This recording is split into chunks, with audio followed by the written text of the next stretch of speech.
Pasal batuk lah. Sebelum ni masa bulan puasa tahun lepas, saya pernah kena batuk masa bulan puasa hampir 2 minggu. Dia tak hilang. Masa tu tak makan lagi omega, makan vitamin C je, kongsi makan vitamin C. Lepas tu awal tahun ni saya cuba ikhtiar makan omega dengan Vivix.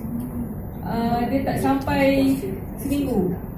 Dalam tempoh 3 hari tu dia rasa dah kurang rasa batuk, kahak pun dah tak ada. Kira macam tak sampai seminggu lah dia terus baik dah. Itu dari teman saya.